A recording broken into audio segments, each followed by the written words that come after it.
Hello everyone, कैसे हो सब? I hope you all are doing so well in your life and welcome back again to my channel that is Stop Learning. तो basically जो आज की मेरी जो वीडियो है दैट इज डिमांडिंग वीडियो। काफी सारे बच्चे जो थे मेरे जो स्टूडेंट्स थे उनके मेंस मैसेजेस आ रहे थे जिसके कारण मुझे ये वीडियो जो थी उनके लिए लेकर आनी पड़ी। तो ये जो मेरी वीडियो है बेसिकली रिलेटेड होगी मींस वर्ल्ड हिस्ट्री के रिलेटेड है क्योंकि उन्हें काफी ज्यादा प्रॉब्लम आ रही थी कि वर्ल्ड हिस्ट्री में जो मेन रेवोल्यूशंस जो हुई हैं मींस वो किस तरह लर्न करें क्योंकि उन्हें काफी ज्यादा डिफिकल्ट लग रही थी।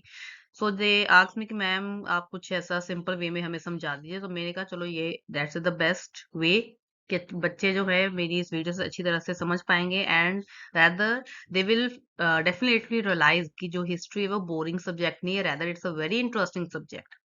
सो आज का जो मेरा टॉपिक है जो मैंने वर्ल्ड हिस्ट्री में से लिया है basically is the causes of the French revolution.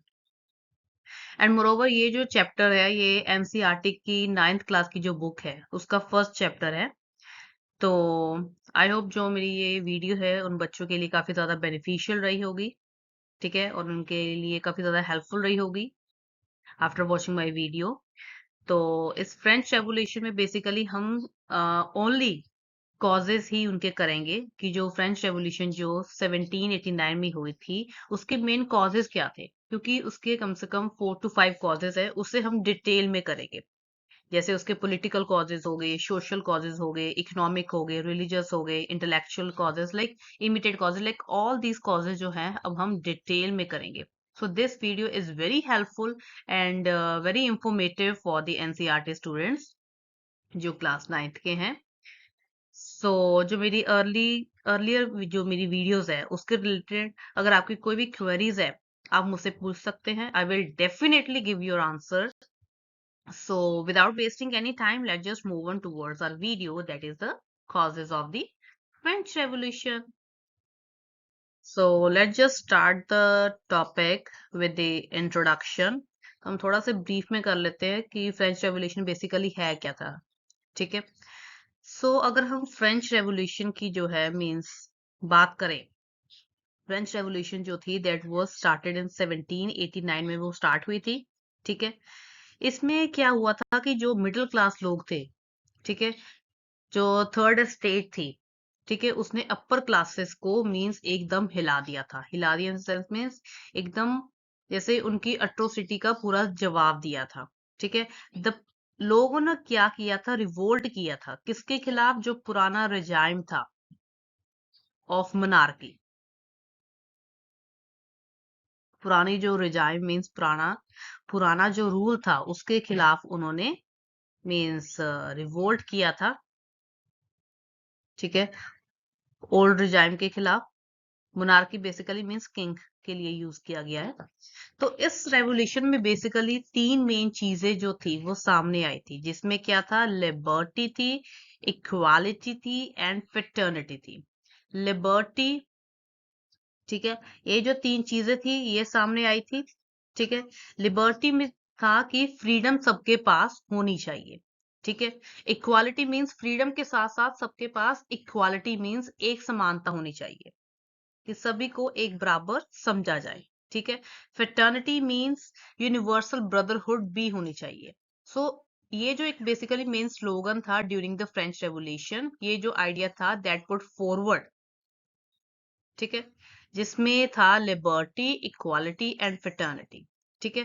French revolution जो था वो 1789 में स्टार्ट हो गई थी और 1790 तक ये जो चली थी।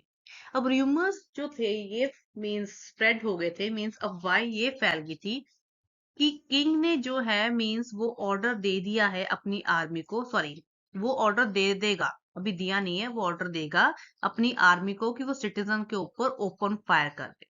तो इसी चीज को ध्यान में रखते हुए कुछ 7,000 मैन एंड वुमेन जो थे वो इकट्ठे हुए थे इन द हॉल में, टाउन हॉल में, और उन्होंने क्या किया था, एक पीपल्स मिलिटिया, पीपल्स मिलिटिया जो थी मींस वो क्रिएट की थी। Now you must know what is the meaning of militia, ठीक है। Militia basically means a military force that engage in rebel activities in opposition to a regular army. In simple meaning, militia क्या होता है कि means एक military force तैयार की थी। किसने? एक कॉमन पीपल ने, कॉमन लोगों ने तैयार की थी। किसके लिए की थी? रिवोल्ट करने के लिए। रिवोल्ट करने के लिए किसके खिलाफ की थी? जो मेन आर्मी है, जो रेगुलर आर्मी है, उसके खिलाफ रिवोल्ट करने के लिए आम लोगों ने जो मिलिट्री तैयार की थी, that is called people's militia. ठीक है, सो पीपल्स मिलिटिया का मतलब क्या होता है? Military force that engage in rebel activities in opposition to a regular army. ठीक है, तो इसमें क्या था कि उन्होंने गवर्नमेंट की बिल्डिंग्स जो थी काफी सारा उसमें तोड़फोड़ करनी शुरू कर दी थी। क्यों? Because in the search of arms. अब उन्होंने जैसे अपनी आर्मी, आम लोगों ने अपनी आर्मी खड़ी की है, then they must be in need of some ammunitions, some guns. ठीक है, आम लोगों के पास तो नहीं होगी, तो इसीलिए उन्होंने क्या किया था, जो सरकारी बिल्डिंग्स जो थी, मीन्स उनकी, मीन्स जहां पर आर्म्स और एमुलेशन जो बारूद वगैरह रखा जाता है, जहां पर बंदूक वगैरह रखी जाती है, जहां पर गन्स वगैरह रखी जाती हैं, मीन्स वहां पर उन्होंने क्या किया था, अब मीन्स इन चीजों को ढूंढना स्टार्ट कर दिया था और सरकारी बिल्डिंग्स को तहस नहस करना स्टार्ट कर दिया था। ठीक है, ये जो रेवोल्यूशन थी बेसिकली 14 जुलाई को स्टार्ट हो गई थी। ठीक है, अब इन्होंने क्या किया था कि प्रिजन ऑफ बैलेस्टाइन फोर्ट जो था, मीन्स उस तरफ जाना शुरू कर दिया था। ये जो प्रिजन था बेसिकली मीन्स ये माना जाता था कि it stood for the despotic power of the king. Means ये बेसिकली एक ऐसी जेल थी जहां से कोई भी बचकर बाहर नहीं निकल पाता था। क्यों? Because of the Kings rule, monarchy rule. ठीक है, जैसे किंग ने कोई भी ऑर्डर दे दिया था, वैसे ही हर एक चीज जो थी इस प्रिजन में होती थी। सो ये कहा जाता था that this prison was hated by all the common people, because वो किसकी पावर मींस वहां पर यूज होती थी? सिर्फ मोनार्की, सिर्फ और सिर्फ किंग की पावर वहां पर यूज होती थी। इसीलिए फोर्ट को डिमोलिश कर दिया था। देन इसके बाद क्या होता, नंबर ऑफ रॉयट्स जो थे वो पेरिस में होना स्टार्ट हो गए थे और कंट्री साइड में। अब इसमें क्या होता, जब फेमिन वगैरह हुए थे तो जो मेन जैसे खाने की जो चीजें थी, उनका जो प्राइस जो था वो काफी ज्यादा अमाउंट में इंक्रीज हो गया था। ठीक है, जिससे क्या होता, ये भी एक मेन कारण माना जाता है कि इससे फ्रेंच रेवोल्यूशन जो थी वो स्टार्ट हुई थी। तो फर्दर जो है अब हम मेन इसके कॉजेस करेंगे रिगार्डिंग द फ्रेंच रेवोल्यूशन। ये तो था बेसिकली मेन ब्रीफ में। ठीक है, चलिए नेक्स्ट जो है अब हम करेंगे that is the causes of the French revolution, जो कि अब मेन टॉपिक जो है वो मीन्स यहाँ से स्टार्ट होता है। सो वेरियस टाइप्स ऑफ कॉजेस थे फ्रेंच रेवोल्यूशन के। जो हिस्टोरियंस थे, जो स्कॉलर्स थे, उनका मानना था कि जो फ्रेंच रेवोल्यूशन है वो स्पेसिफिक एक कारण के कारण नहीं हुई थी। They were basically a number of reasons जिसके कारण जो फ्रेंच रेवोल्यूशन जो मीन्स बेसिकली हुई थी, तो उसे मीन्स 5 पार्ट्स में डिवाइड किया गया है। तो जिसमें सबसे फर्स्ट कॉज आता है that is the social causes, and the second one is called the political causes, the third one is called the economic causes, and the fourth one is called the religious causes, and the last one is called the role of philosophers and writers. So ये जो सारे कारण जो थे means which had responsible for the French Revolution, so इन्हीं जो main basically जो causes है, इसे हम एक एक करके जो है वो अब डिटेल में करेंगे। So let's just start with the social causes. So let's just start with the social causes of the French Revolution. अब ड्यूरिंग 1789 में जब फ्रेंच रेवोल्यूशन हुई थी, उससे पहले जो सोसाइटी थी वो बेसिकली 3 मेन स्टेट्स जो थी उसमें मीन्स डिवाइड हो चुकी थी, जिसमें हम फर्स्ट जो है अब मेन जो स्टेट है मीन्स जो फर्स्ट ऑर्डर है उसके बारे में करेंगे। जिसमें फर्स्ट ऑर्डर आता है that is the clergy, mean जिसे हम पादरी वगैरह कहते हैं। ठीक है, इनमें बेसिकली 2 टाइप्स ऑफ क्लर्जी होते थे। ठीक है, एक हो गया अपर क्लर्जी और सेकंड जो पार्ट था that is called the lower clergy. ठीक है, ये दोनों जो क्लर्जी जो होते थे, जो अपर क्लर्जी हो गया या लोअर क्लर्जी हो गया, ये बोथ क्लर्जी क्या थे मीन्स चर्च मैटर्स में इन्वॉल्व होते थे। But there is a difference between both of them. अब जो अपर क्लर्जी हो गया और लोअर क्लर्जी हो गया, इन दोनों के बिहेवियर में डिफरेंस का बहुत ज्यादा मीन्स गैप था। कैसे? जो अपर क्लर्जी थे उनकी जो टोटल नंबर ऑफ, जैसे हम उसकी काउंटिंग करें तो टोटल नंबर उनका कितना था अपर क्लर्जी का, डेट वाज अबाउट 10,000 to 11,000। ठीक है। इन्हें बिशप्स, आर्क बिशप्स और कैथेड्रल जो था, अबॉट जो था, आदि जो नेम से इन्हें बुलाया जाता था, जो अपर क्लर्जी होते थे। मोस्टली जो अपर क्लर्जी थे वो नोबिलिटी क्लास को मींस बिलोंग करते थे, काफी ज्यादा मींस वो अरिस्टोक्रेटिक होते थे, अमीर होते थे। और ये गवर्नमेंट को कोई भी टैक्स जो था मींस वो बिल्कुल नहीं देते थे। एंड अपनी वो ड्यूटी जो चर्च के रिलेटेड जो उनकी ड्यूटीज होती थी वो बिल्कुल भी अपनी ड्यूटीज को फुलफिल नहीं करते थे, अपनी रिस्पॉन्सिबिलिटी वो बिल्कुल भी नहीं समझते थे। एंड इसके अलावा रिलीजियस के रिलेटेड कोई भी अगर कोई काम करना हो तो ये बिल्कुल भी अपने काम को परफॉर्म नहीं करते थे। ये जो थे सारे ड्रॉबैक्स थे अपर क्लर्जी में। सो नेक्स्ट अगर हम बात करें लोअर क्लर्जी की, लोअर क्लर्जी के जो नंबर्स जो इनका था that was about 1,20,000 lower clergy के जो मींस पादरी थे। ठीक है। ये नॉर्मल लोग होते थे, कॉमन पीपल होते थे। इन्हें पैरिश प्रीस्ट भी कहा जाता था। जो लोअर क्लर्जी के जो प्रीस्ट थे ये अपनी ड्यूटीज को काफी अच्छे तरीके से परफॉर्म करते थे। ठीक है। कोई बर्थ के रिलेटेड कोई रिस्पॉन्सिबिलिटी हुई, या कोई सेरेमनी करनी है, या कोई मैरिज के रिलेटेड हुई, या कोई बैप्टिज्म के रिलेटेड हुई, मीन्स वो अपनी सारी ड्यूटीज को बहुत ही अच्छे तरीके से परफॉर्म करते थे। बट ऑन द कंट्री इनकी जो सैलरी थी वो काफी ज्यादा लो थी as compare to upper clergy, क्योंकि ये नॉर्मल क्लास को बिलोंग करते थे। इसी के कारण इनकी सैलरी जो थी वो काफी ज्यादा लो थी।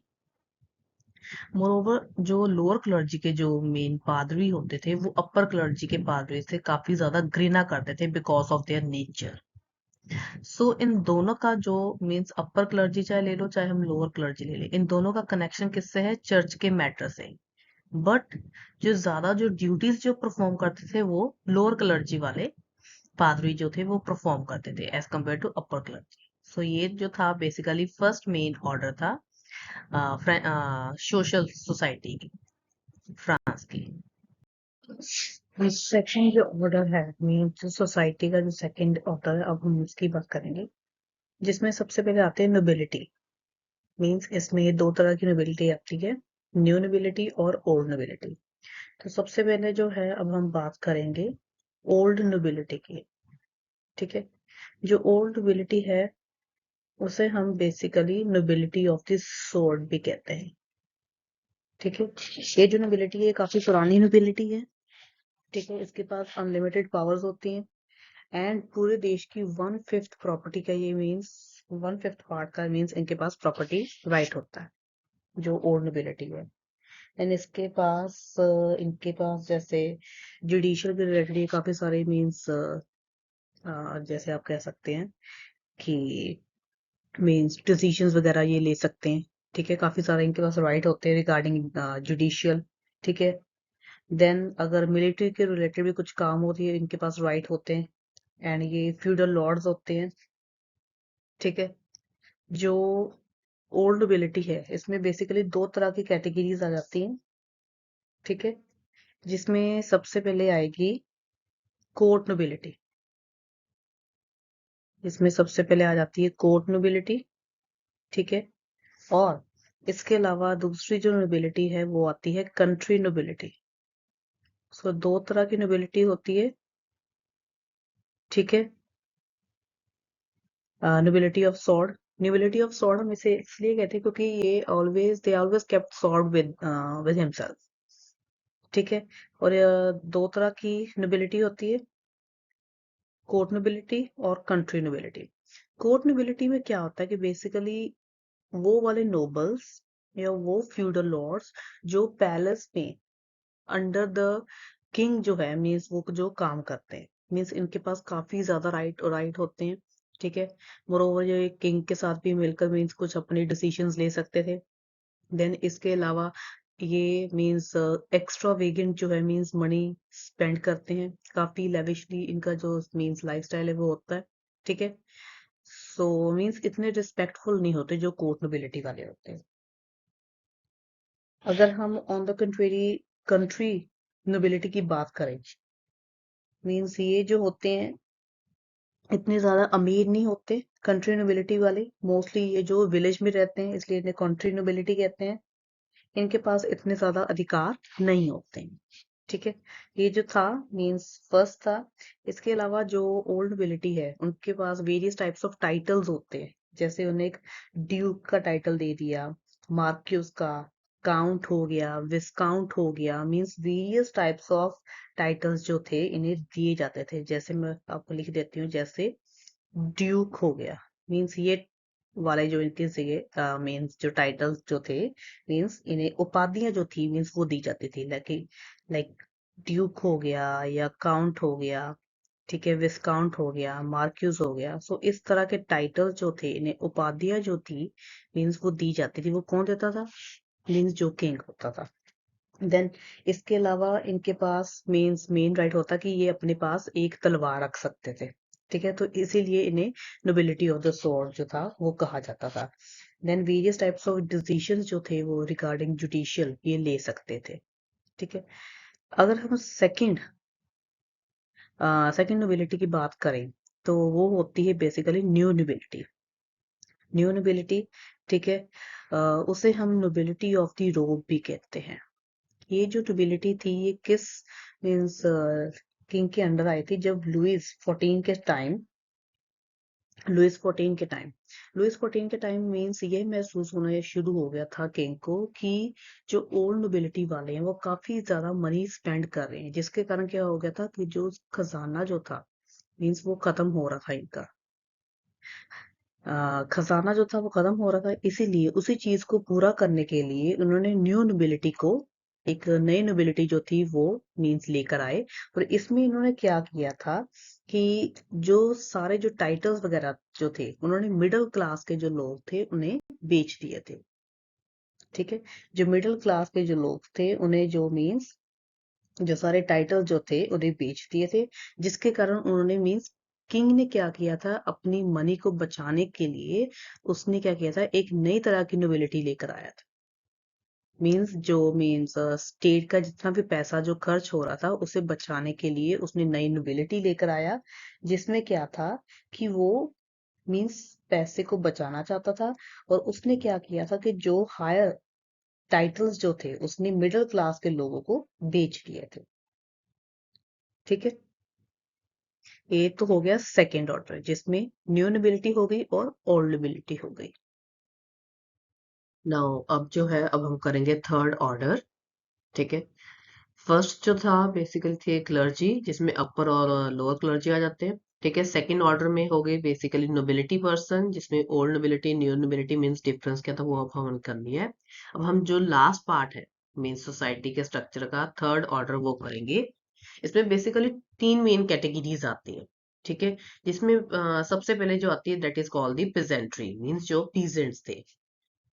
तो रेवोल्यूशन के टाइम क्या हुआ था या उससे पहले जो थे means various types of peasantry जो थी मींस प्रेजेंटली पीजेंट्स, तो पीजेंट्स जिसे हम कहते हैं।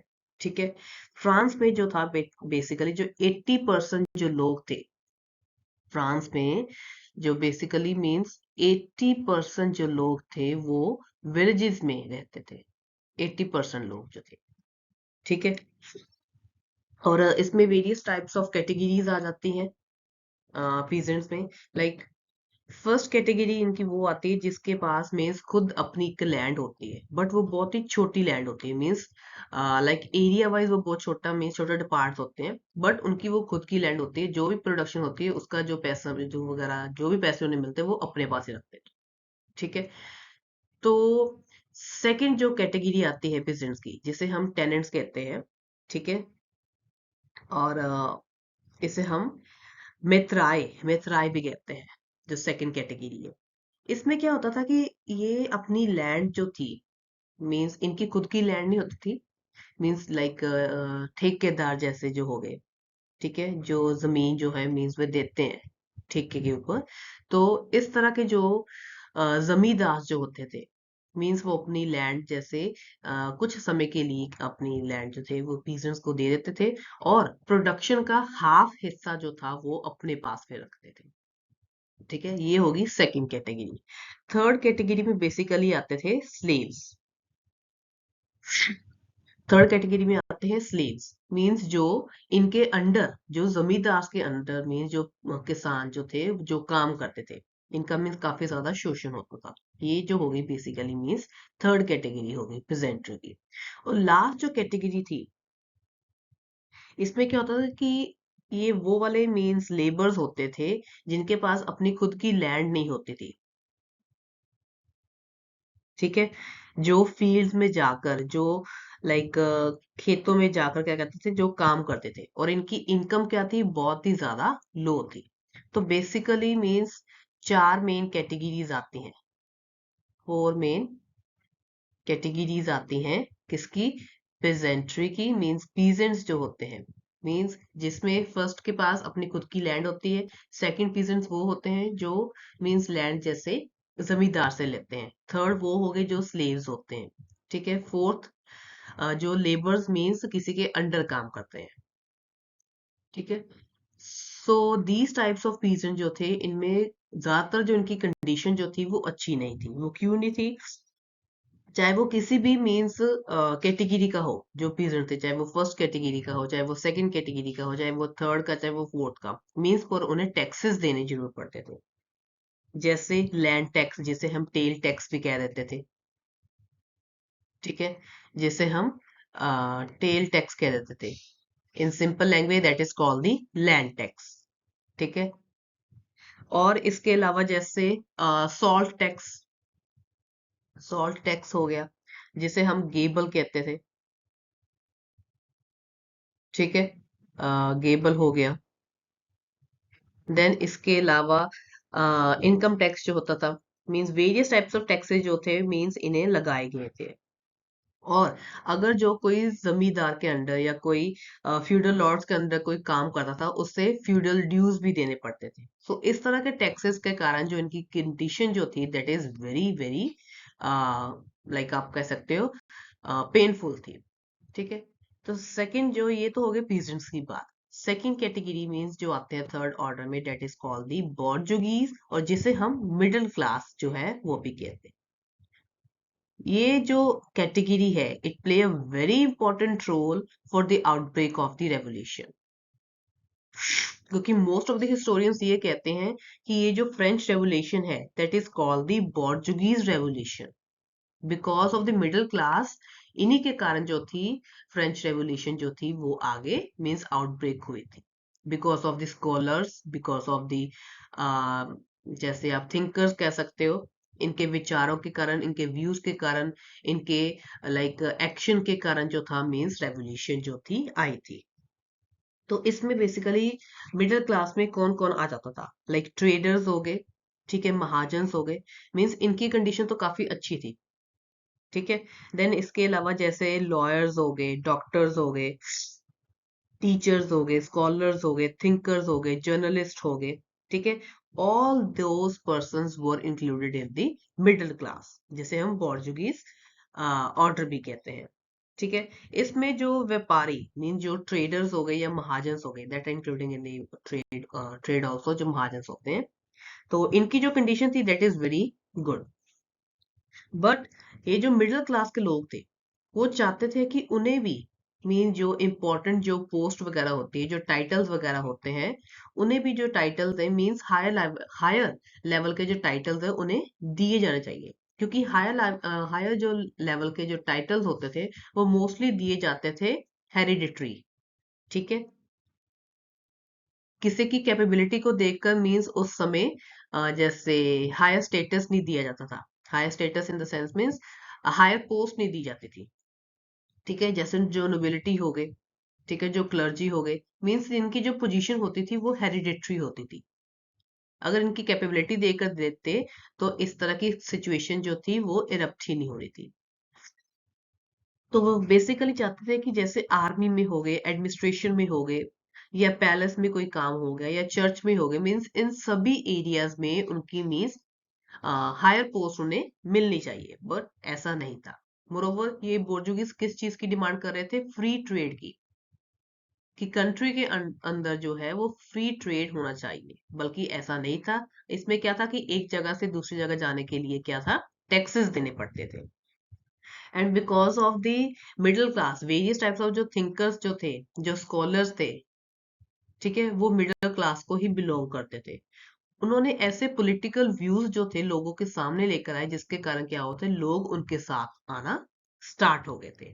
तो because of this, because of all this reason, इस रेवोल्यूशन को हम जो है वो पोर्चुगीज रेवोल्यूशन भी कहते हैं। वो क्यों कहते हैं? Because of the middle class ये रेवोल्यूशन जो थी वो आगे बढ़ी थी। ठीक है, देन ये तो हो गया हमारा second part. Then third order का अब मेन लास्ट जो आता है, ठीक है, that is called the labourers, जिसमें क्राफ्टमैन और कुछ जो है पुअर पीपल आते हैं। ठीक है, इसमें क्या था कि जब फ्रांसीसी क्रांति अभी आई नहीं थी, उसमें वेरियस टाइप्स ऑफ जैसे चेंजेस हो गई थी। उसमें क्या था कि वेरियस टाइप्स ऑफ चेंजेस हो गई थी। वो कैसे हो गई थी? जैसे इंडस्ट्रियल इंडस्ट्रियल रेवोल्यूशन जो आई थी, उसमें क्या हुआ था कि काफी सारी मिल्स जो थी, ठीक है, मिल्स वगैरह हो गई या जैसे फैक्ट्रीज वगैरह हो गई, मींस वो काफी ज्यादा एस्टेब्लिश हो चुकी थी। उसमें जो लेबरर्स जो काम करते थे, उन्हें जो सैलरी दी जाती थी दैट वाज वेरी लो।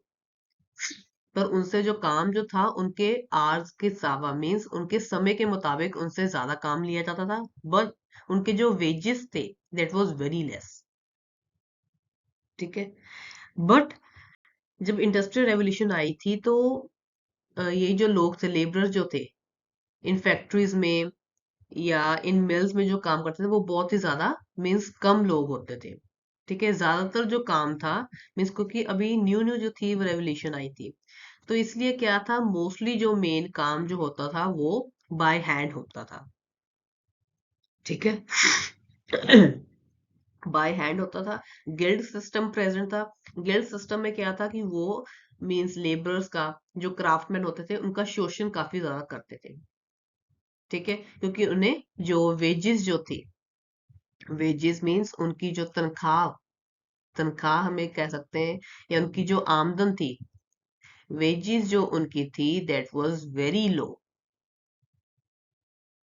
ठीक है, सो जिससे उनकी कंडीशन क्या थी, वो काफी ज्यादा मींस लो हो गई थी। तो ये थे बेसिकली थर्ड ऑर्डर, जिसमें आ जाते पेजेंट्री, जिसमें बेसिकली फोर मेन कैटेगरीज है। 80% जो लोग थे वो विलेजेस में रहते थे। ठीक है, वेरियस टाइप्स ऑफ टैक्सेस लगाए हुए थे। देन सेकंड पार्ट आ जाता है पोर्चुगीज मिडिल क्लास का। इनकी कुछ डिमांड्स थी, इन्हीं के कारण जो थी मेन रेवोल्यूशन हुई थी। देन लास्ट जो आ जाता है labourers, craftsman and poor people. इनकी वेजेस जो थी काफी ज्यादा लो थी, जिसके कारण मीन्स ये अपने नेसेसिटीज जो थी, बेसिक नेसेसिटीज जो थी उसे फुलफिल नहीं कर पा रहे थे, जिसके कारण इनका जो स्टेटस था वो काफी ज्यादा डाउन हो गया था। और कुछ जो थे बैगर्स बन गए थे, कुछ जो थे मीन्स मेन टेररिस्ट बन गए थे। चलिए, let's just start with the political causes of the French revolution. So इसमें भी काफी सारे कॉजेस माने जाते हैं कि जो फ्रेंच रेवोल्यूशन है वो बेसिकली काफी सारे इसमें पॉलिटिकल कॉजेस मीन्स रहे होंगे, जिसके कारण ये फ्रेंच रेवोल्यूशन जो है वो इसका आउटब्रेक हुआ है। तो जिसमें सबसे फर्स्ट इसका पॉइंट आता है, that is the rule of Bourbon dynasty. ये जो डायनेस्टी थी वो फ्रांस में बेसिकली रूल कर रही थी। ठीक है, बुरबॉन डायनेस्टी काफी मीन सेंचुरीज इन्होंने रूल किया है फ्रांस के ऊपर, जिसमें हेनरी फोर्थ हो गया, Louis 13, Louis 14, Louis 15 and last one is Louis 16। इन्होंने काफी मीन्स टाइम तक इन्होंने इस मीन्स फ्रांस के ऊपर राज किया है। तो अगर हम सबसे पहले लुइस 14 की बात करें, लुइस 14 जो था, जब उसने मीन्स वो when he ascended the throne, जब उसने राजगद्दी पर जब वो मीन्स विराजमान हुआ था, एट दैट टाइम उसकी जो एज थी, मीन्स वो अभी अडल्ट नहीं होता, अभी वो नाबालिग ही था। तो उसकी हेल्प के लिए जो था बेसिकली कार्डिनल मजरीन जो था, उसका एज अ हेल्पर जो था, उसे हेल्प कर रहा था एडमिनिस्ट्रेशन को रन करने के लिए। ठीक है। जब उसकी डेथ के बाद, उसके हेल्पर की डेथ के बाद, तो उसने जो एडमिनिस्ट्रेशन का जो सारी जो बागडोर थी, लुइस फोर्टीन ने अपने हाथों में ले ली। ठीक है। और उसने क्या किया था, पर्सनल रूल जो था वो एस्टेब्लिश कर लिया था, जिसमें क्या किया था उसने, means various types of reforms भी किए थे लुइस फोर्टीन ने। ऑन द कंट्रेरी उसने वेरियस टाइप्स ऑफ, उसने मींस कुछ ऐसे चीजें भी कर दी थी जिसके कारण जो था एडमिनिस्ट्रेशन वो डाउन भी होना शुरू हो गया था। तो पहले जो है, अब हम बात करेंगे उसके, उसने कौन से रिफॉर्म्स किए थे। ठीक है। जो नोबिलिटी क्लास थी, ठीक है, नोबिलिटी क्लास को उसने टोटली अपने अंडर रखा था। मींस कोई उसके ऑर्डर्स को, मींस लाइक डिसइंटीग्रेट नहीं कर सकता था, कोई उसके ऑर्डर को तोड़ नहीं सकता था। ठीक है। देन इसके अलावा उसने क्या किया था, वेरियस टाइप्स ऑफ, उसने जैसे मॉन्यूमेंट्स जो थे, लाइक जो स्ट्रक्चर्स जो थे उसने मीन्स बनवाए थे, सुंदर सुंदर जो पैलेसेस थे वो उसने बनवाए थे। एंड इसके अलावा क्या था कि उसके कुछ ड्रॉबैक्स भी थे लुइस फोर्टीन के। वो ये थे कि उसने इतना ज्यादा पैसा जो था इन चीजों के ऊपर खर्च कर दिया था, जिससे क्या हुआ था, जो शाही खजाना जो था वो खत्म होना स्टार्ट हो गया था। तो ये जो थे उसके मेन बेसिकली ड्रॉबैक्स थे। अगर हम लुइस 15 की बात करें, कि जब वो भी राजगद्दी पर बैठा था, तो अभी वो अडल्ट नहीं हुआ था। ठीक है। जब उसने अपने थ्रोन को संभाला, देन उसकी मीन्स कोई, उसका कोई इंटरेस्ट नहीं था मीन्स राजपाट को संभालने का। वो अपने आप को इंडल्ज नहीं कर, मीन्स अपने आप को इंडल्ज नहीं करता था अपने इस पॉलिटिकल अफेयर्स के मामलों में। ठीक है। ज्यादातर जो टाइम जो था वो बेसिकली मींस लेयर टाइम वो मींस स्पेंड करता था। अगर कोई भी काम आता था, मींस राज्य का कोई भी काम आता था, तो अगर कोई उसके किंगडम का, तो वो कुछ भी नहीं करता था।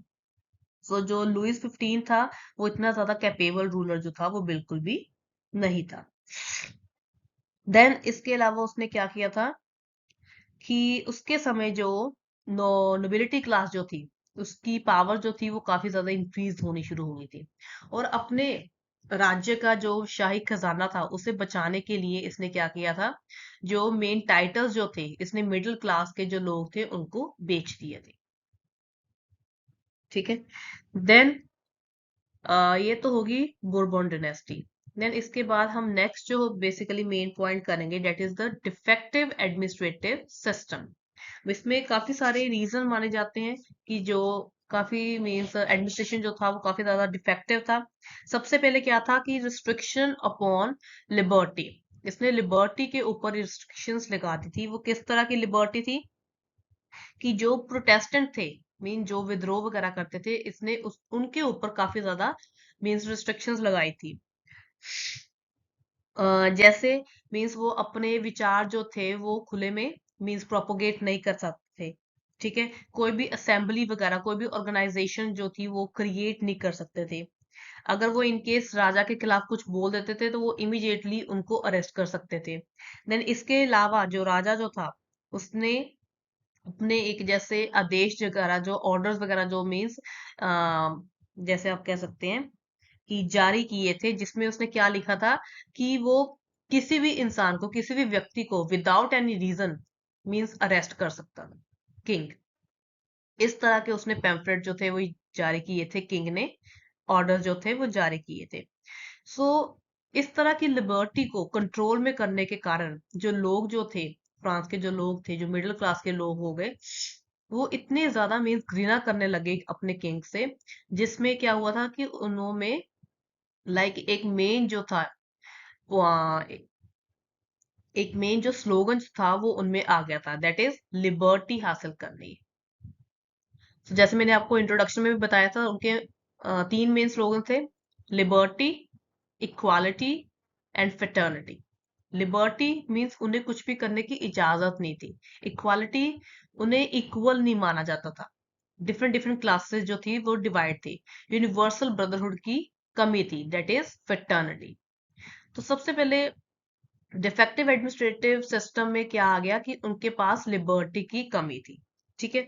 देन इसके अलावा और कौन से इसका मेन पॉइंट आता है एडमिनिस्ट्रेटिव सिस्टम का, कि एक्स्ट्रा वेगन्स जो था, मींस फिजूल खर्ची बहुत ज्यादा की जाती थी रॉयल कोर्ट, जो रॉयल जो दरबार थे उसके ऊपर। फ्रांस की जो मेन कैपिटल थी पेरिस, उसकी दूरी पर मींस एक पैलेस बनवाया गया था, उसके ऊपर इतना ज्यादा पैसा खर्च कर दिया गया था जिसके कारण जो शाही खजाना जो था वो खाली होना स्टार्ट हो गया था। ठीक है। वहां पर बेसिकली जो किंग्स थे या प्रिंसेस थी या प्रिंस हो गए या क्वींस हो गई, ये सारे जो थे रहा करते थे, और इनकी देखभाल के लिए various types of number of जो थे सर्वेंट्स जो थे वो लगाए हुए थे। इतना सारा खर्चा हो जाता था जिसके कारण क्या हुआ था, इनका मीन्स जो शाही खजाना था वो खाली होना स्टार्ट हो गया था। तो लोगों ने क्या किया था, ये जो पैलेस बनाया है वो क्या समझते थे, बेसिकली इन्होंने पैलेस नहीं बनाया, इन्होंने क्या बनाया, टूम ऑफ द नेशन। मीन्स इन्होंने राष्ट्र की कब्र बना दी है। वो किस लिए कहा था, क्योंकि वो सारा जो खर्चा अब इन्होंने पूरा करना था वो कहाँ से वो पूरा कर रहे थे, जो थर्ड मेन ऑर्डर था, जो थर्ड मेन क्लास थी, वहां से अब इन्होंने पूरा करना था। इसी के कारण जो लोग थे उन्होंने इस पैलेस को क्या कहना शुरू कर दिया था, ये किसके ऊपर बना है, टूम ऑफ द नेशन पर। ठीक है। देन इसके अलावा अनदर मेन इफेक्ट इसका डिफेक्टिव क्या आता है एडमिनिस्ट्रेटिव सिस्टम का, दैट इज कि सेंट्रल एडमिनिस्ट्रेशन जो था वो इनएफिशिएंट था। ठीक है। अगर हम सेंट्रल की बात करें, उसमें वेरियस टाइप्स ऑफ कौंसल्स थी, मिनिस्टर्स थे जो अपॉइंट किए हुए थे। ठीक है। ये जो मिनिस्टर्स थे आपस में इनकी मीन्स काफी ज्यादा, जैसे जे फैक्टर मीन्स जेलेसी फैक्टर काफी ज्यादा था। ठीक है। अपना काम जो था वो प्रॉपरली बिल्कुल भी नहीं करते थे। ठीक है। इसी चीज को देखते हुए किंग ने क्या किया था, इनकी जो मेन टाइटल्स जो थे वो मिडिल क्लास के लोगों को बेच दी थी। देन सेम अगर हम प्रोविंशियल और लोकल की बात करें, नेक्स्ट जो फ्रांस जो था उसे बेसिकली 40 मेन प्रोविंसेस में मींस डिवाइड किया हुआ था। प्रोविंसेस,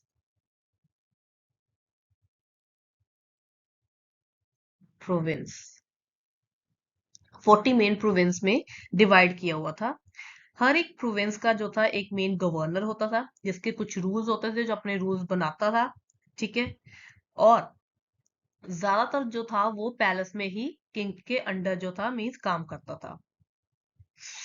देन अगर हम लोकल एडमिनिस्ट्रेशन की बात करें, उसमें वेरियस टाइप्स ऑफ जैसे जैसे नगर वगैरह हो गए या विलेजेस हो गए, ये आ जाते थे। हर एक के डिफरेंट डिफरेंट जो थे मींस एम्प्लॉयज जो थे, एम्प्लॉय जैसे ऑफिसर जो थे वो वहाँ पर अपॉइंट किए हुए थे। और जैसे प्रोविंस हो गए या लोकल एडमिनिस्ट्रेशन हो गया, इनके डिफरेंट डिफरेंट जो थे लॉज वगैरह जो थे वो बने हुए थे। ठीक है। देन इसके अलावा अगर हम जुडिशियल की बात करें, उसमें भी काफी ज्यादा डिफेक्टिव था।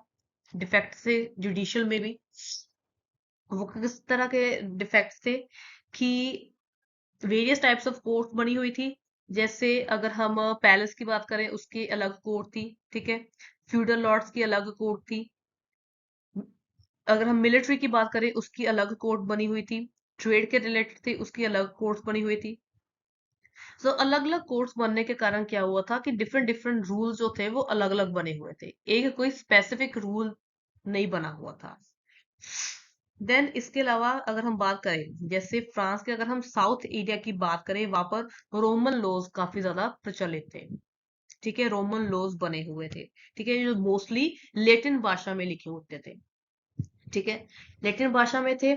अगर हम नॉर्थ पार्ट की बात करें, फ्रांस के अगर हम नॉर्थ पार्ट की बात करें, वहां पर जो था बेसिकली कस्टमरी लॉज जो थे वो बने हुए थे। वो रिटन फॉर्म में बिल्कुल भी नहीं थे।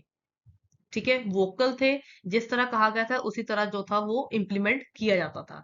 सो काफी सारे इसमें जैसे चॉटिक जुडिशियल एडमिनिस्ट्रेटिव एडमिनिस्ट्रेशन था, मीन्स इसमें कुछ जैसे एफिशिएंसी बिल्कुल भी नहीं थी जुडिशियल सिस्टम में। कुछ मीन्स रिटर्न जो लॉज थे वो बिल्कुल नहीं थे, अगर हम कस्टमरी लॉज की बात करें जो नॉर्थ पार्ट में थे। ठीक है। देन इसके अलावा वेरियस टाइप्स ऑफ टैक्सेस जो थे वो इम्प्लाई किए गए थे। ठीक है। इसमें जैसे आ जाते हैं डायरेक्ट टैक्स आ जाता है। ठीक है। डायरेक्ट टैक्स हो गया, और एक होते थे इनडायरेक्ट, इनडायरेक्ट टैक्स। मीन्स दोनों तरह के जो टैक्सेस होते थे, इसमें बेसिकली पिस्ता कौन था? जो कॉमन पीपल होते थे। डायरेक्ट टैक्स हो, वो हो गए जैसे इनकम टैक्स वगैरह हो गया या टेल टैक्स हो गया। ठीक है, जो किसान, जो फार्मर्स वगैरह थे, जो कॉमन पीपल थे, वो पे करते थे। अगर हम इनडायरेक्ट की बात करें, जैसे सॉल्ट टैक्स हो गया, जिसे हम गेबर कहते थे, ये एक्सरसाइज टैक्स हो गया। ये जो टैक्स था बेसिकली इंटरमीडिएटर जो थे वो किसानों से लिया करते थे। और किसी भी तरह का टैक्स हो, इसमें क्या होता है कि जो नोबल क्लास होती थी, जो नोबिलिटी होती थी, जो हायर क्लास होती थी, या क्लर्जी हो गए, अपर क्लर्जी सिर्फ, ये क्या होते थे, इन्हें टैक्स देने की छूट होती थी, कि टैक्स बिल्कुल भी नहीं दिया करते थे। ठीक है, ये जो था बेसिकली मेन था डिफेक्टिव एडमिनिस्ट्रेटिव सिस्टम। ठीक है, जिसमें बेसिकली आता है कि लिबर्टी के ऊपर इन्होंने रिस्ट्रिक्शंस लगाई थी। काफी ज्यादा डिफेक्टिव एडमिनिस्ट्रेशन था इन सेंट्रल में। ठीक है, अगर हम प्रोविंस की बात करें, वहां पर भी एडमिनिस्ट्रेशन अच्छा नहीं था, लोकल में भी अच्छा नहीं था। ठीक है, देन इसके अलावा अगर हम जुडिशियल की बात करें, उसमें काफी सारी प्रॉब्लम जो थी वो क्रिएट हुई थी, क्योंकि लॉज जो थे वो रिटर्न फॉर्म में नहीं थे। देन इसके अलावा जो था, वेरियस टाइप्स ऑफ टैक्सेस जो थे वो लगाए हुए थे। अगर हम मिलिट्री सिस्टम की बात करें, मिलिट्री सिस्टम में काफी सारे डिफेक्ट्स थे, क्योंकि जो हाई पोस्ट होती थी वो नोबल पर्सन्स को दी जाती थी, नोबिलिटी को दी जाती थी। जो लोअर रैंक होते थे वो कॉमन पीपल को दी जाती थी, जिसके कारण क्या हुआ था, जो लोगों के अंदर मीन्स काफी ज्यादा घृणा आ गई थी रिगार्डिंग दी किंग के बिहेवियर को लेकर। तो नेक्स्ट जो हम करेंगे that is the incompetency incompetency of the Louis 16। Incompetency, Louis 16 जो था बेसिकली, जब उसने थ्रोन को असेंड किया था, at that time he was just only 20 years old. वो सिर्फ 20 साल का था उस समय। ठीक है, नो डाउट वो काफी अच्छा था बाय बिहेवियर, बट उसमें कुछ ड्रॉबैक्स ये थे कि उसमें जैसे कोई सूझबूझ वाला वो काम नहीं करता था। ठीक है, अगर पॉलिटिकल के रिलेटेड कोई काम करना है, उसमें वो उसकी कैपेबिलिटी नहीं थी। Nature wise he was very good, but उसमें जैसे काम करने की जो क्षमता थी, दैट वाज नॉट गुड। वो ज्यादा मीन्स किसी और के बहकावे में आकर वो मीन्स बेसिकली काम जो था वो करता था। इसके ऊपर ज्यादा लुइस 16 के ऊपर इसकी वाइफ का ज्यादा इम्पैक्ट था, दैट इज मैरी एंटोनिएट। उसका ज्यादा इम्पैक्ट जो था लुइस 16 पर था, जैसे वो कहती थी ये उसी तरह करता था। देन इसी की तरह उसने क्या किया था कि जैसे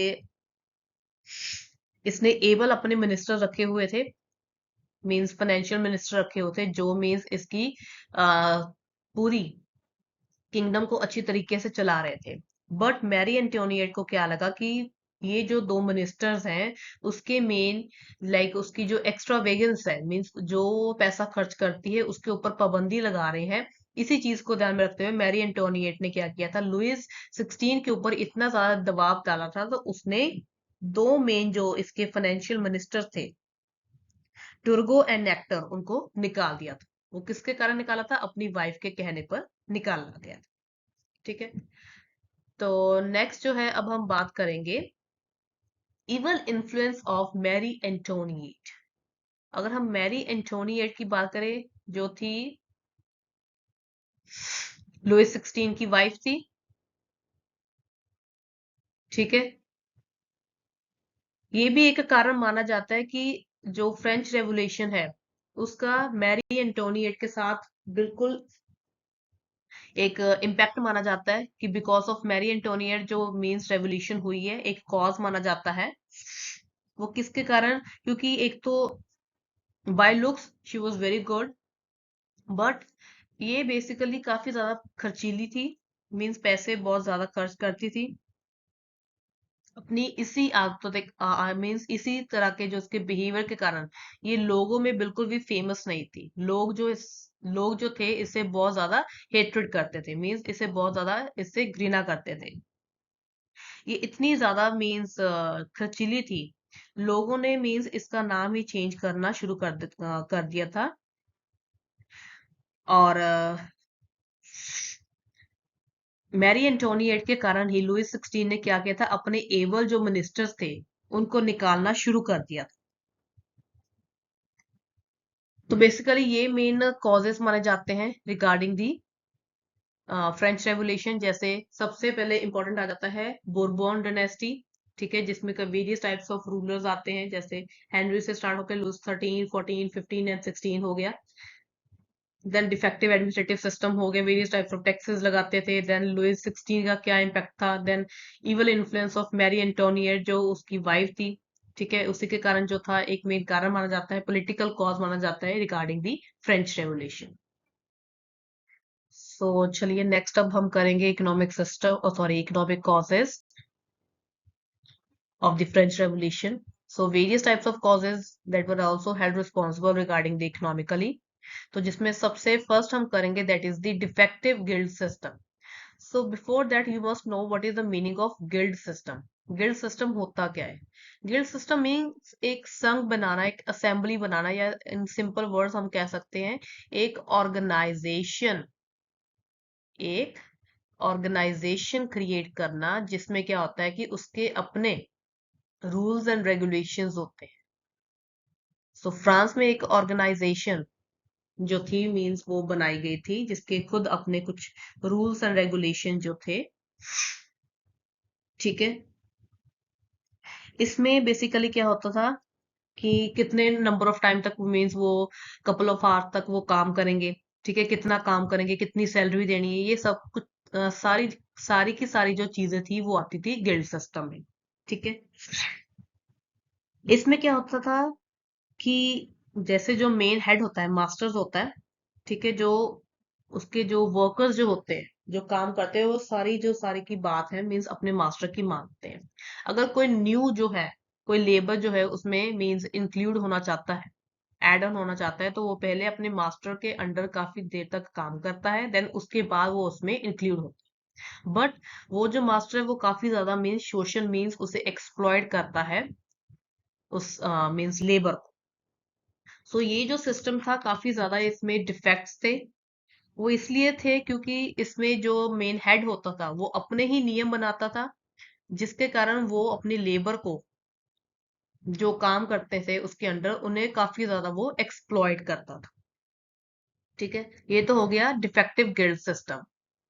देन सेकंड जो आता है that is various types of restrictions लगाई गई थी अपॉन द ट्रेड, ठीक है, ट्रेड के ऊपर काफी सारी रिस्ट्रिक्शंस लगाई थी। अगर हम इंटरनल ट्रेड की बात करें, अगर हम इंटरनल ट्रेड की बात करें कि उसमें भी जैसे एक जगह से दूसरी जगह, अगर अपने ही कंट्री में अगर जैसे उन्होंने एक स्टेट से दूसरी स्टेट जाना था, तो various types of heavy taxes लगाए हुए थे। देन फ्यूडल लॉर्ड्स जो थे उन्होंने काफी सारे टैक्सेस लगाए हुए थे लोगों से, मींस वो टैक्स वगैरह इकट्ठे करते थे, ठीक है। देन इसके अलावा क्या था कि जैसे ट्रेड को कंट्रोल करने के लिए उन्होंने जैसे जो मिनिस्टर्स थे उनका ये मानना था कि फ्री ट्रेड होना चाहिए कंट्री के अंदर। बट जो हाई काउंसिल जो होती थी, जो पार्लियामेंट थी, उन्होंने क्या किया था, इन मिनिस्टर्स की बात नहीं मानी थी, जिसके कारण क्या होता कि वेरियस टाइप्स ऑफ रिस्ट्रिक्शन जो थी उन्होंने ट्रेड के ऊपर लगा दी थी, जिसके कारण क्या हुआ था कि जो लोग थे वो काफी ज्यादा परेशान हो चुके थे। सो various types of restrictions were held on trade, जिससे ज्यादा नुकसान किसका हुआ था, कॉमन पीपल का ही हुआ था। देन थर्ड जो मेन इकोनॉमिक कॉज है अगर हम उसकी बात करें, that is basically the poverty and the increasing prices. The next one is called the poverty. तो इसमें अब क्या हुआ था कि पॉवर्टी और increasing prices that is also held responsible for the causes of the French revolution. इसमें क्या था कि जो कुलीन हो गए, जो कुलीन जो थे मींस उन्हें तो कोई नुकसान नहीं हुआ था, या नोबिलिटी या नोबल पर्सन जो हो गए या नोबिलिटी क्लास हो गई, उन्हें कोई नुकसान नहीं था।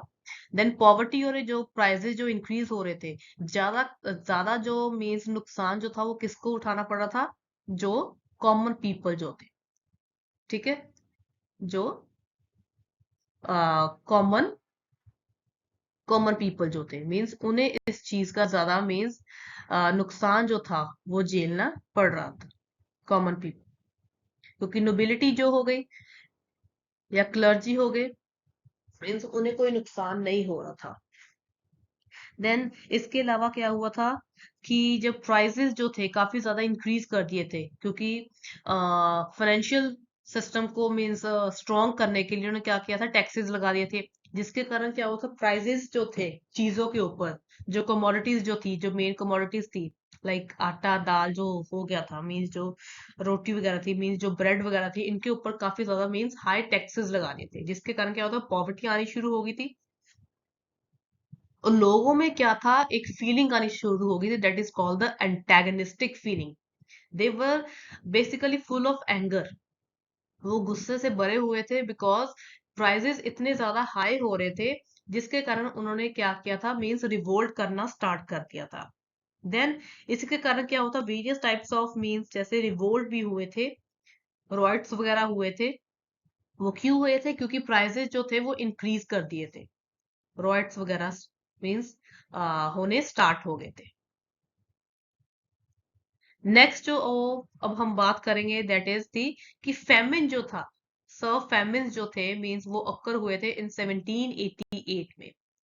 अकाल वगैरह मींस जो पड़े थे 1788 में, जिससे क्या हुआ था कि जो मेन फसलें थी मींस वो नष्ट हो चुकी थी, और किसानों को काफी ज्यादा नुकसान हुआ था, बिकॉज एक तो उन्होंने टैक्सेस वगैरह पे करने थे, प्राइसेस इतने ज्यादा हाई थे कमोडिटीज के, that they were not able to feed their family. तो जिसके कारण क्या होता ना, उन्होंने रिवोल्ट करने स्टार्ट किए थे, जहां पर ब्रेड वगैरह जो कमोडिटीज का सामान जहां पर मिलता था, वहां पर मीन्स वो लूट कर ले जाते थे। तो कई ऐसे मीन्स क्या थे, जो फार्मर्स थे, जो कॉमन पीपल थे, मीन्स उन्होंने क्या किया था, लाइक वो रेवोल्यूशनरी बन गए थे, प्रोटेस्टेंट बन गए थे। वो क्यों बने थे, बिकॉज ऑफ दी पॉवर्टी के कारण। ठीक है। जब 1788 में फेमिन आया था, इससे इतना ज्यादा नुकसान हुआ हुआ था, तो means so this cause is also held responsible for the French revolution. तो ये जो थे बेसिकली मेन इकोनॉमिक कॉजेस माने जाते हैं, ठीक है, रिगार्डिंग द फ्रेंच रेवोल्यूशन, की इन्हीं के कारण जो था मींस फ्रेंच रेवोल्यूशन जो थी मींस वो हुई थी। और ये भी कहा जाता है कि लुइस 16 के टाइम इतना ज्यादा इकोनॉमिक लॉस हुआ था मींस गवर्नमेंट को, कि वो और किसी मींस किंग के अंडर नहीं हुआ था। मोरोवर जब टुर्गो हो गया, नेक्टर हो गया, ब्राइन हो गया, मींस वेरियस टाइप्स ऑफ जैसे फाइनेंशियल मिनिस्टर्स अपॉइंट किए गए थे, उन्होंने काफी सारे एफर्ट्स किए थे, but with the influence of Marie Antoinette उन्हें निकाल दिया गया था, जिसके कारण क्या हुआ था, अगेन जो था मींस जो इकोनॉमिक स्ट्रक्चर जो था, जो फाइनेंशियल स्ट्रक्चर जो था, वो डिक्लाइन होना स्टार्ट हो गया। नेक्स्ट जो है, अब हम स्टार्ट करेंगे religious causes of the French revolutions. So various types of religious causes हैं which are also held responsible for the outbreak of the French revolution. So सबसे पहले जो इसका मेन रिलीजियस कॉज आता है, that is the property, power and dominions. ठीक है, property, power and dominions, ये जो तीनों चीजें थी, property, power and dominions, means किसकी, चर्च की। इसमें बेसिकली हम बात कर रहे हैं चर्च की। ठीक है, चर्च की जो प्रॉपर्टी थी, किस तरह की वो पावर का वो यूज करते थे, ठीक है, एंड किस तरह मींस डोमिनेंट नेचर उनका होता था। सो इस तरह की चीजों के बारे में जो है अब हम बात करेंगे। ठीक है, चर्च में मींस ये माना जाता था कि पूरे फ्रांस की जो मींस एरिया वाइज जो स्ट्रक्चर है, उसका 1/5 पार्ट जो था, दैट इज दी 1/5 पार्ट जो था, वो चर्च के अंडर आता था। और उससे जो भी मींस पैसा इकट्ठा होता था, वो सारा का सारा किसके पास जाता था, चर्च के पास जाता था। मींस फ्रांस की, अगर हम एरिया वाइज उसकी लैंड की बात करें, उसका लैंड का 1/5 पार्ट जो था लैंड का, वो चर्च के अंडर होता था, और सारा का सारा जो पैसा था वो चर्च के पास जाता था। देन इसके अलावा वेरियस टाइप्स ऑफ इन्होंने टैक्सेस लगाए हुए थे लोगों के ऊपर। And it is also believe कि अगर हम एनुअली बात करें, चर्च के पास जो इनकम आती थी that was about 10 crore dollars. ठीक है, इतनी जो रकम थी वो इनके पास आती थी। ठीक है, देन ये तो हो गई उनकी पावर। पावर उनकी हुई कि उन्होंने वेरियस टाइप्स ऑफ टैक्सेस लगाए थे। अगर हम डोमिनेंस की सॉरी बात करें, मींस जो उनकी शक्ति के बारे में, मींस उनकी पावर के बारे में, वो डोमिनेट कैसे करते थे। उन्होंने क्या किया था कि नॉट ओनली सिर्फ वो चर्च के जो मैटर्स होते थे, जैसे रिलीजियस हो गए या सोशल मैटर्स जो हो गए, सिर्फ उनको ही नहीं देखते थे। ऑन द कंट्रेरी इन्हें various types of limited powers दी गई थी बाय द मोनार्क। वो किस तरह की थी? ठीक है, फाइनेंशियल के रिलेटेड ये काफी सारे मीन्स इन्होंने इन्वॉल्वमेंट अपनी स्टार्ट कर दी थी। फाइनेंस के रिलेटेड, ठीक है, जस्टिस के रिलेटेड, जुडिशियल के रिलेटेड, और एजुकेशनल के रिलेटेड भी इन्होंने अपनी वेरियस टाइप्स ऑफ जैसे इंटरफेरेंस जो थी वो स्टार्ट कर दी थी, which shows his dominant power. So property, power and dominions, यहाँ पर हम किसकी बात कर रहे हैं? चर्च की बात कर रहे हैं। ठीक है, नेक्स्ट जो पॉइंट आता है that is the degeneration of the clergy. Degeneration of the clergy means अब हम बात करें क्लर्जी की। पहले तो हमने चर्च की बात की थी। चर्च में बेसिकली कौन आते हैं? Main upper clergy and lower clergy. यहाँ पर हम अपर क्लर्जी की बात कर रहे हैं, मीन्स उनके बिहेवियर के बारे में बात करें। Degeneration of the clergy means उनके बिहेवियर में जो जैसे पॉजिटिव बिहेवियर उनका नहीं रहा था, उनका बिहेवियर जो था एकदम डिग्रेड लेवल का हो चुका था। ठीक है, क्योंकि चर्च की जो प्रॉपर्टी थी उस पर सारा अधिकार किसका था? क्लर्जी का था, अपर क्लर्जी के जो लोग थे। ठीक है, मोस्टली वो अपनी जो लाइफ थी वो काफी ज्यादा लेविशली स्पेंड करने उन्होंने स्टार्ट कर दी थी। चर्च के रिलेटेड जो भी रिस्पॉन्सिबिलिटीज होती थी रिगार्डिंग रिलीजियस पर्पस के लिए वो कुछ भी नहीं करते थे। सारा का सारा काम कौन करते थे? लोअर जो क्लर्जी थे वो करते थे। ठीक है, और जो अपर क्लर्जी होते थे वो मोस्टली ज्यादातर अपना टाइम जो था वो किंग के मीन्स मोनार्क के पैलेस में ज्यादा स्पेंड करते थे अपना। उन्हें जो अधिकार दिए थे, मीन्स जो उन्हें राइट्स दिए गए थे, जो उन्हें मीन्स जैसे उनके जो भी राइट्स थे वो उस राइट्स का उन्होंने क्या किया था? अपना मिस यूज करना स्टार्ट कर दिया था। सो क्लर्जी के करेक्टर की एकदम उनका जो करेक्टर था एकदम डिग्रेड होना शुरू हो गया था। ठीक है, क्योंकि वो लेविशली लाइफ जो थे वो स्पेंड करना स्टार्ट कर दिया था। कोई भी वो रिलीजियस मैटर जो हो, मीन्स रिलीजियस बिलीव्स हो, कोई भी रिलीजियस सेरेमनीज हो, वो प्रॉपरली परफॉर्म नहीं करते थे। ठीक है, जिससे हमें ये पता चलता है कि वो उनका जो करेक्टर था that was totally very degraded. Then third जो पॉइंट हम करेंगे that is the church alignment with the monarch. अब इसमें ये कहा जाता है कि कुछ मीन्स स्कॉलर्स का ये मानना है कि चर्च की पूरी अलाइनमेंट होती थी मोनार्क के साथ। Alignment basically means like in दोनों का जैसे मीन्स एक दूसरे के बिना ये कुछ भी नहीं करते थे। जैसे चर्च ने अगर कुछ कहा तो वो मोनार्क ने वो बात मान ली, अगर मोनार्क ने कुछ कहा तो वो बात चर्च ने मान ली। दैट मीन्स अगर हम कहें जैसे गठजोड़ इनका था। ठीक है, that is called the alignment. तो इसमें बेसिकली क्या था कि ये माना जाता था कि जो चर्च था वो एवरी ईयर मोनार्क को मींस पैसे वगैरह जो था, मींस एनुअल चार्जेस जो थे, मींस वो भिजवाते थे चर्च जो था।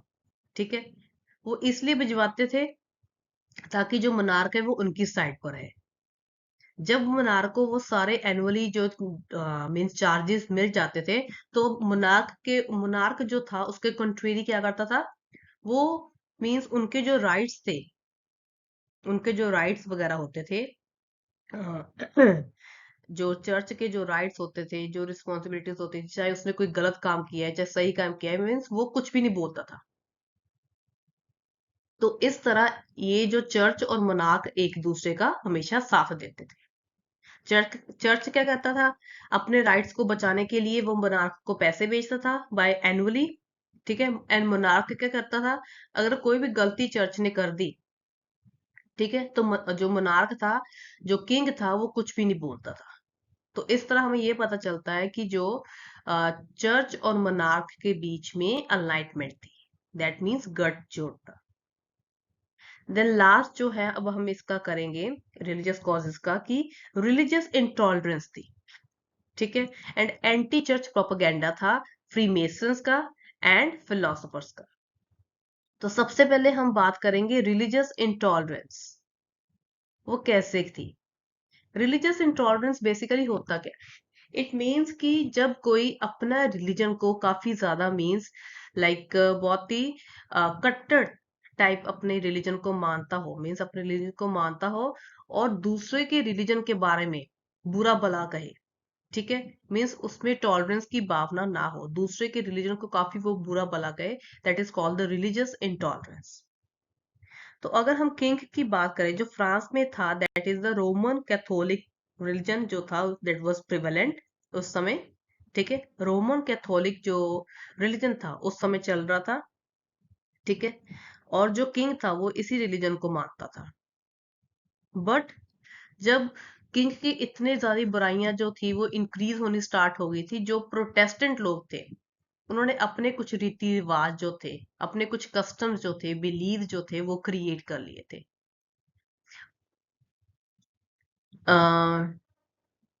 ये माना जाता है कि ये जो प्रोटेस्टेंट लोग थे, मींस ये सभी रिलीजन को मानते थे, इनका कोई मींस जैसे इनटॉलरेंस की भावना जो थी इनों में, जैसे वे बिल्कुल भी नहीं करते थे, जैसे रिलीजियस टॉलरेंस काफी ज्यादा इनमें होती थी।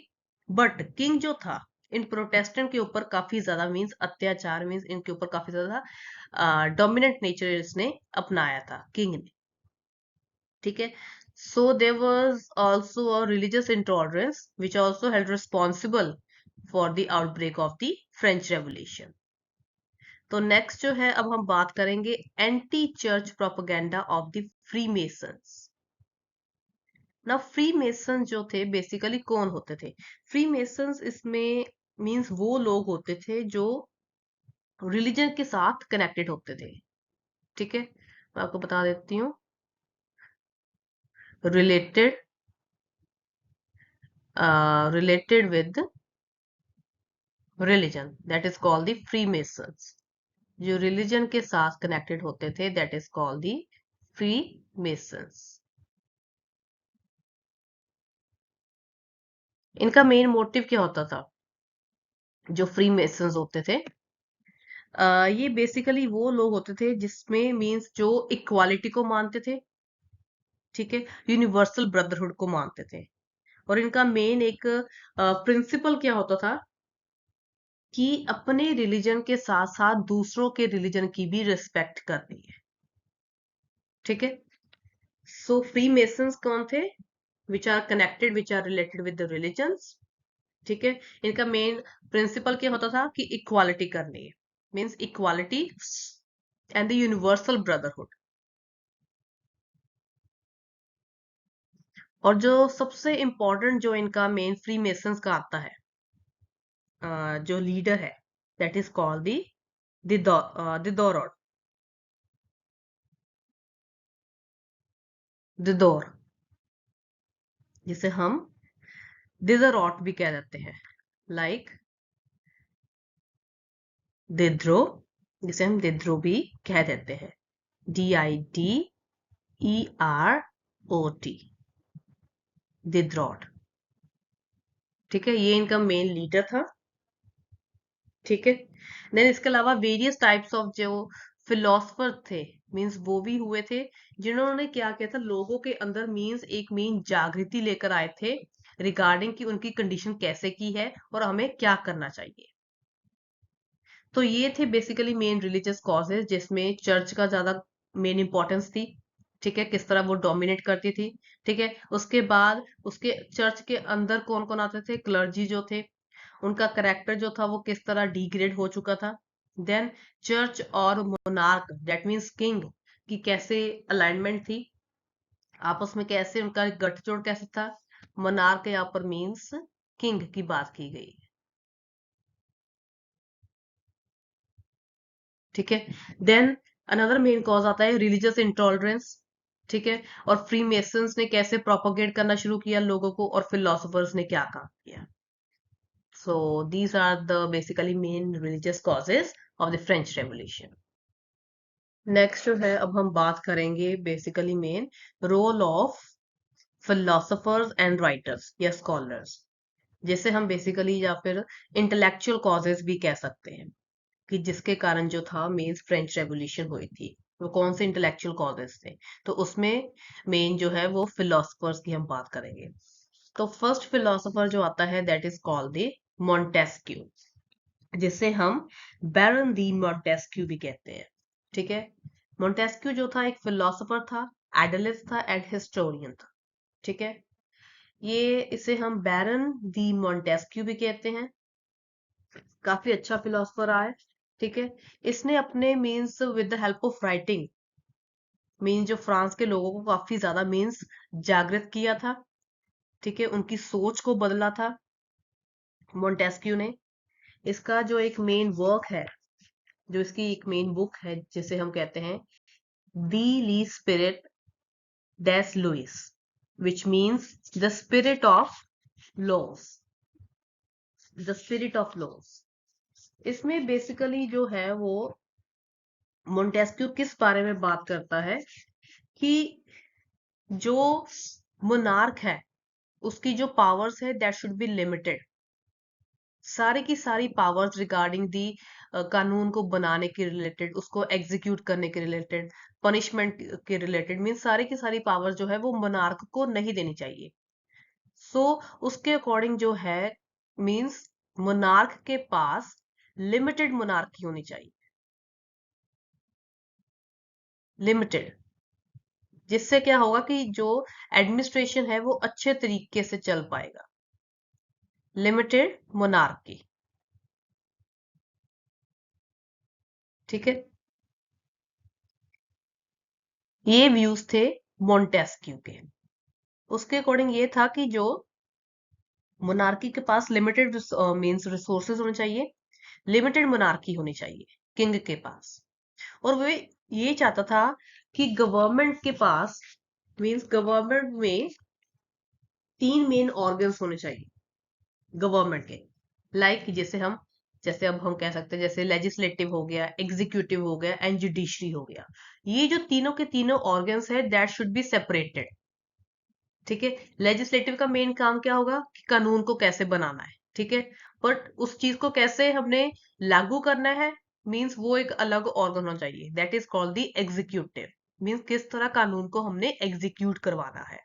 अगर हम थर्ड जुडिशरी की बात करें, जब कानून बन गया अब उसे एक अलग ऑर्गन ने एग्जीक्यूट भी कर दिया, लागू भी कर दिया, देन अगर किसी ने उस रूल को तोड़ा, देन उसके रिलेटेड जो भी केस चलेगा, जो पनिशमेंट वगैरह होगी, वो सब जो है वो जुडिशरी देखेगा। सो मोंटेस्क्यू ने ये व्यूज दिए थे कि जो गवर्नमेंट है मींस उसकी जो पावर्स है वो सेपरेट कर देनी चाहिए regarding the rules and regulations के लिए, जिसमें क्या आते हैं लेजिस्लेटिव हो गया, एग्जीक्यूटिव हो गया एंड जुडिशरी हो गया। ये जो व्यूज थे that are the views of the Montesquieu. इसने जो है मींस अपनी बुक जो लिखी थी the spirits of the law में, उसमें बताया गया है। ठीक है, सेकंड जो हम बात करेंगे that is called the Voltaire. Another main जो था मेन स्कॉलर था वॉल्टेयर।